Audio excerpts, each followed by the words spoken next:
So this is a Coachman Amara at 452. It's going to take you around the van and show you how it operates. Front of the van, you've got your jockey wheel, hitch and handbrake. We'll demonstrate these to you in person here on site. In the front locker, you've got your gas bottle with gas regulator up on the bulkhead itself.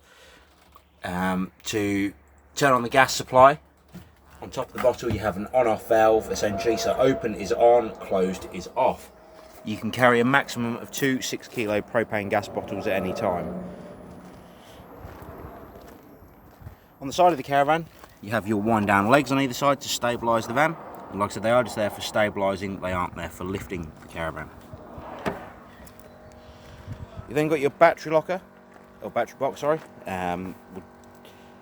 In that locker, you'll also have your mains power lead coming in from the site, power on site. And you connect that straight into the side of the caravan with the power turned off inside of the caravan initially.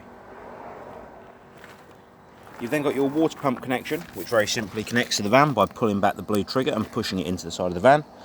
And the same to release it, you pull it out, pull the trigger back and pull it out the side of the van and push it in to lock it in place. The pump itself will drop down inside the aqua roll. You've then got your Truma heating and hot water flow, so you remove this cover when you want to ignite anything on gas inside of the caravan. And then you'll need to, when you're travelling or when you've got the caravan in storage, you'll need to pop the cover back on. You then got your motor mover, which will demonstrate in person here on site, and we'll also torque the wheel nuts so you can see they've been tightened correctly. Going to the back of the caravan, again you have your wind down legs to stabilise the van, and like I said, they are only there for stabilising, not lifting.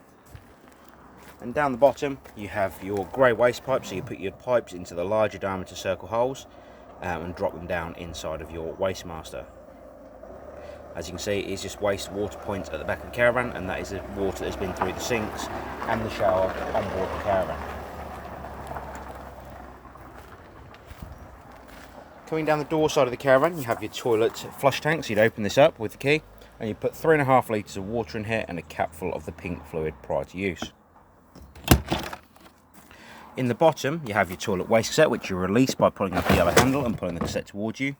The neck here turns out so you can tip the waste away, and the cap is a measure for your pink and blue fluid. The yellow button on the back of the cassette is a pressure relief button, so you press that button in when you want to tip the waste away so it doesn't spit and splatter back at you. You've then got your fridge vents on the side of the caravan. The fridge vents are very simply there to allow the hot air at the back of the fridge unit and to take some cool air in. Behind the bottom one, there'll also be a gas flue for when you're running the fridge on gas. You've then got your 3-pin socket so you can have power out to your awning. Storage locker for underneath the front seating area, and your barbecue gas point on the front left hand side of the van with the last wind down leg. Going inside the caravan now. The first thing you're going to need to do is make sure before you turn the power on that you've got power coming into the caravan. So in the or where the trip switches are, sorry, you'll find a test switch on the front of that control panel. So underneath the front seat on the right hand side, you'll find the fuse blocks and the 12-volt fuses. To check to see if you had 240 power coming to the caravan, you'll press the test switch just here.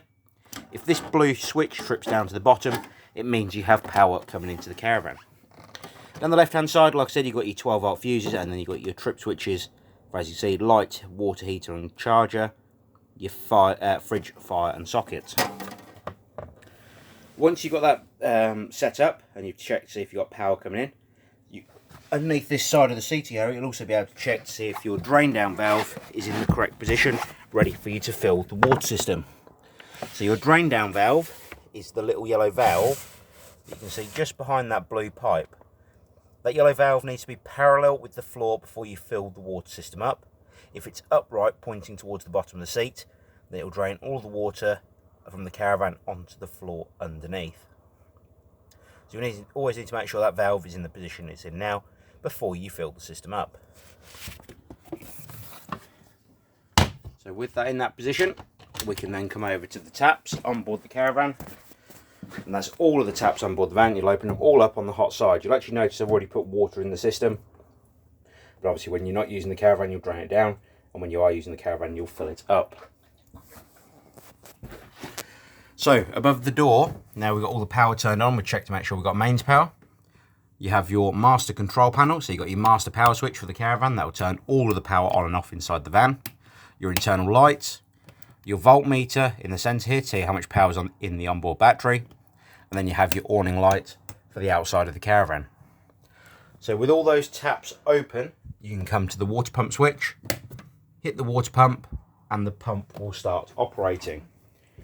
Once the caravan's built up enough pressure in the water system and the hot water tank on board the caravan is completely full, you will have water running out of every tap on board the caravan, as you can see here. At that point then, you can turn all of the taps back off, and that will be the water system completely full. You can then think about warming the water on board the van. To warm the water on board the caravan, just down to the right of the cupboard with your fuse blocks in, you'll actually find two controls. The one on the right hand side here is your electric water heater. So when the red tab at the top here showing, that means the water heater is on and it's warming up on electric.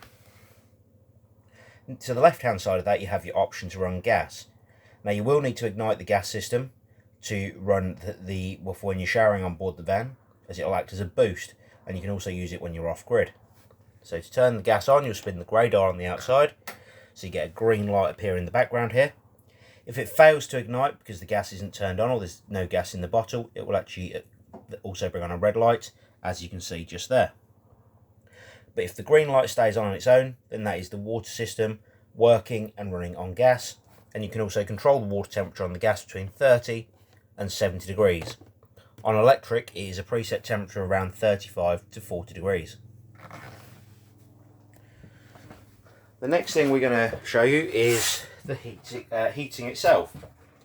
So on the opposite side of the caravan, where you've got your connections for your telly, etc., you'll find another dial that says Ultra Heat.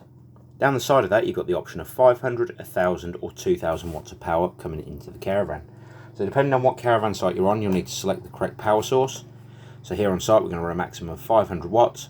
And then to control the temperature, you're going to use the dial in the centre to spin it either way, to either select 1 or up to the 9 on the hottest setting for the heating. This figure will depend on what caravan site you're on, as I said, and you will need to ask the site office when you arrive on your holiday what you can run your heating and hot water or your heating system on. On the top of the heater itself, you've got the option to run gas, so you'll turn the dial around, press down the gas valve and hit the igniter on the left hand side here. When it does ignite on gas, you'll have a flame in this pilot light window down the bottom, and that will indicate that it has lit and is working as it should. Once it has lit, you'll hold down the gas valve for a further 5 to 10 seconds, then slowly release the gas valve and control the temperature of the heater on the dial on top. On the right hand side of the heater, you'll actually find your options for the blown air heating. So around the caravan, you'll find the little vents at the front there, as you can see, which work a little bit like the heating on your car. So you have your fan speed on top here, very similar to what you have in your car. Then the dot here indicates the heat is going to come out the front of the heater. The wave symbol just here indicates continuous blown air and that it's going to come out the vents around the caravan. And then the A on the right hand side is automatic blown air. So what that means is it actually cuts in and out with the thermostat on board the van. So as the caravan cools down, the fan will kick in. As it warms up, it will turn the fan back off. So that is your heating and hot water systems. The fridge is very simple to use also. You've got power on at the bottom here. The fridge will turn on. Just wait for it to load. You've got 240 mains at the moment as the power source, so if you connect it to mains power, you use the 240. You'll use the temperature control button on the right hand side to select the temperature that you want to make your beers and wine. Auto mode is essentially so when it, as you can see, it went to 12 volt battery, then it went straight back across to the battery, to the mains lead. That is so whatever power source you're connected to, it will automatically select.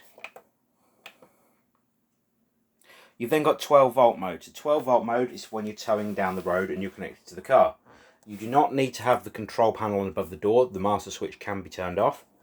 And what essentially that will allow the fridge to do is work as a cool box as you are travelling. It will not completely chill or freeze the fridge compartments or freezer compartments. it'll indicate 10 and a spanner symbol on the right hand side there to let you know it hasn't connected on the 12 volt mode. Gas is very simple to use.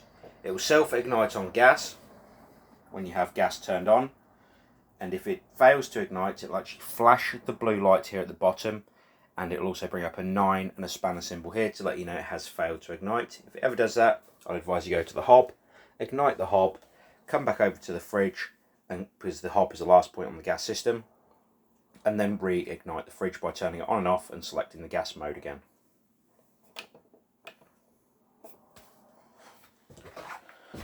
Cooker, hob and grill is all very much the same as your household appliances, no differences at all there. The last thing we go through in the caravan is the toilet system. So you have a pump flush on top of the toilet. You need to pull the handle up and push down for the toilet system to flush. The toilet seat itself does turn for your convenience. However, when you're removing the waste cassette from underneath the caravan, it does need to be back in the central position as it is now. Because if the toilet is turned at all, it'll actually lock the waste cassette in place, and it will also do the same if the grey waste handle, just down below the toilet, just here, is in the open position also. So if that is open, again, it will stop you from removing the cassette, as the toilet is more than likely being used. To remove the cassette, you need that back push towards the back of the toilet itself, rather than the open position at the front. The same as the toilet seat needs to be in the central position. If you have any further questions on the Coachman Amara 452, please don't hesitate to give us a call here at the Caravan Company. We'll be more than happy to help. We appreciate the business, and we look forward to seeing you here on site soon when you collect your caravan. Thank you for now. Bye bye.